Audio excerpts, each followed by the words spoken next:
Peggy 16.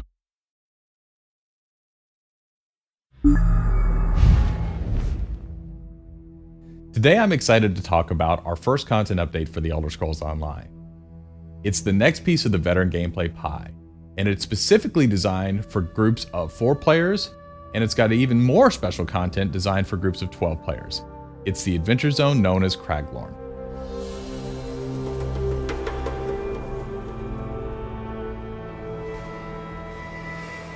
Craglorn is different from the other zones in Elder Scrolls Online.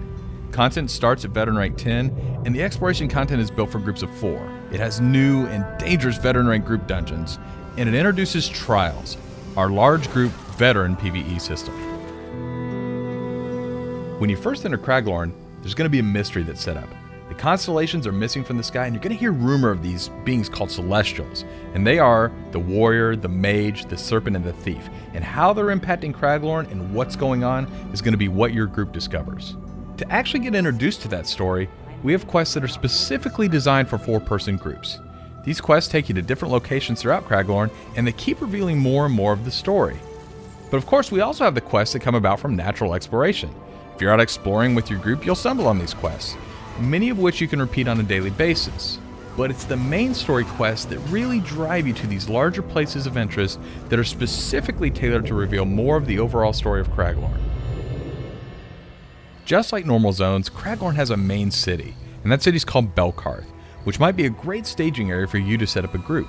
Then as you and your group go out and explore the world, you'll see what we call delves.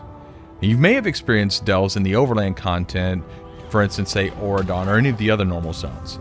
The great things about delves in Craglorn is they're instants to your party. They're going to have a sky shard in them, which gives you those all-important skill points, and they're also going to have boss fights in them, so it's almost like a mini dungeon set up for just your group. In Craglorn, the places of interest you find are very reminiscent of our veteran dungeons. They're instants, they have a high level of difficulty, and these should challenge even the best of our 4-person groups. And that brings us to the brand new large group challenge that is being introduced in Craglorn, Trials. Specifically designed for groups of 12, Trials are really for the best of the best. Once you begin, you'll have to overcome a lot of challenges, such as environmental hazards. There's a lot of different monsters we throw at you, and of course there are boss monsters that have interesting tactics that you haven't encountered anywhere in the game before. And if all of the encounters and bosses weren't enough, you have a timer that you're up against, and you also have a limited number of resurrections that your group is allowed. As you're going through the trials, we're going to be tracking your time, and those resurrections, they count against that time. But if your group turns in one of the best times, you're going to be added to the leaderboards. And if you make it to the top of the leaderboards, you're going to get rewards. It's the ultimate challenge for your group in the Elder Scrolls Online. That's just the briefest of overviews of many of the things that you'll be seeing in Craglorn. We had a lot of fun making this zone, and we hope you'll have a lot of fun playing it.